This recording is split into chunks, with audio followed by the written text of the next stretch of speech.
Hi everyone, I hope you're having a great day. Today I have a poem by Robert Frost, and I haven't read a poem by Frost yet.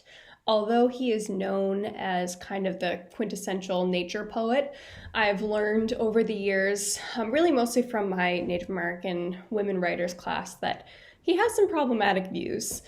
He wrote a poem called The Gift Outright, which kind of implies that the land was created for humans, which is kind of an arrogant and human-centric way of looking at the world.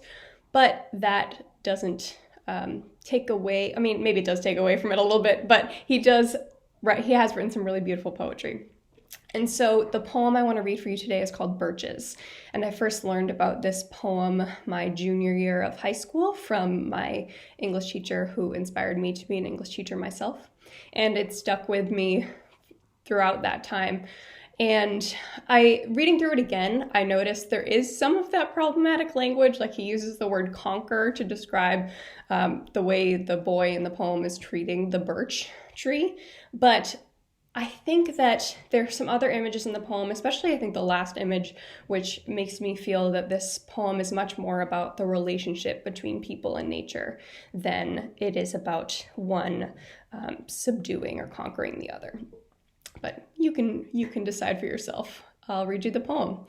Birches by Robert Frost. When I see birches bend to left and right across the lines of straighter, darker trees, I like to think some boy's been swinging them. But swinging doesn't bend them down to stay, as ice storms do. Often you must have seen them loaded with ice a sunny winter morning after a rain. They click upon themselves as the breeze rises and turn many-colored, as the stir cracks and crazes their enamel. Soon the sun's warmth makes them shed crystal shells, shattering and avalanching on the snow crust.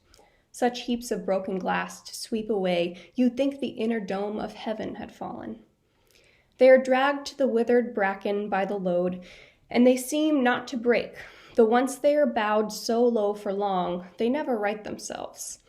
You may see their trunks arching in the woods years afterwards, trailing their leaves on the ground like girls on hands and knees that throw their hair before them over their heads to dry in the sun. But I was going to say, when truth broke in with all her matter-of-fact about the ice storm, I should prefer to have some boy bend them as he went out and in to fetch the cows. Some boy too far from town to learn baseball, whose only play was what he found himself, summer or winter, and could play alone. One by one he subdued his father's trees by riding them down over and over again until he took the stiffness out of them, and not one but hung limp, not one was left for him to conquer. He learned all there was to learn about not launching out too soon, and so not carrying the tree away clear to the ground. He always kept his poise to the top branches, climbing carefully with the same pains used to fill a cup up to the brim, and even above the brim.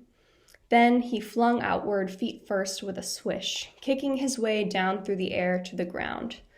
So was I once myself a swinger of birches, and so I dream of going back to be. It's when I'm weary of considerations, and life is too much like a pathless wood, where your face burns and tickles with cobwebs broken across it, and one eye is weeping from a twig's having lashed across it open. I'd like to get away from earth a while, and then come back to it and begin over. May no fate willfully misunderstand me, and half grant what I wish and snatch me away not to return. Earth's the right place for love. I don't know where it's likely to go better. I'd like to go by climbing a birch tree and climb back branches up a snow-white trunk toward heaven, till the tree could bear no more, but dipped its top and set me down again. That would be good, both going and coming back. One could do worse than be a swinger of birches. So I think you could read this poem in a few different ways, but I really like the final image of I'd like to go by climbing a birch tree and climb back branches up a snow-white trunk toward heaven, till the tree could bear no more but dipped its top and set me down again. So this image of the tree actually helping us get to what we want because of this kind of symbiotic relationship between the two.